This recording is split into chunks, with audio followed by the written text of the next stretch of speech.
Um, but with great power comes great responsibility. So, what do you want to do with this power? To be honest, I think I've always it's never been about now what.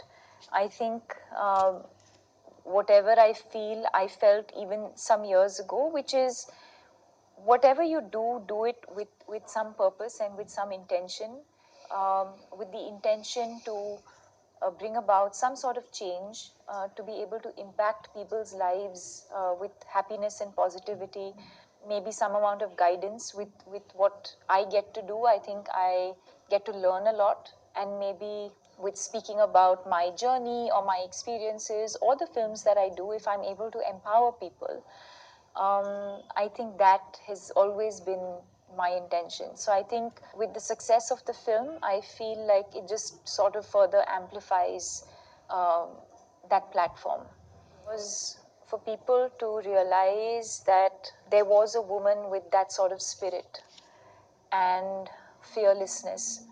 And I think it was a story that needed to be told now. So for me, there was no other way. For me, this was the way. There could be other ways that people look at it, but for me, it was this. Now, as you get bigger and bigger, how do you make sure that the roles have the same bigness, that they have the meat and the heft? I think they have to be meaningful. Like I said, I think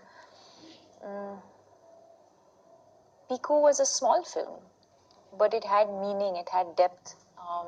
I think I need to find that connect.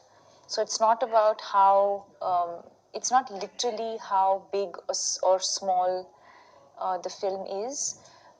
It's not budget related. It's not budget related. It's most definitely not budget related. Otherwise, I wouldn't have done Finding Fanny, for example. Um, I don't think anything changes. In my humble opinion, I feel that's a mistake that a lot of people make, that with more success comes more responsibility, and so you have to start changing things in your life. I actually look at it the other way, which is you are where you are because of certain things that you've done or certain things that you've believed in.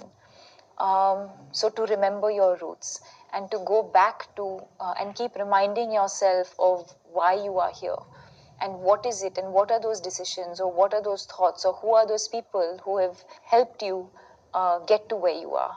That's the way I look at it. So there's no sense of now I can't do this?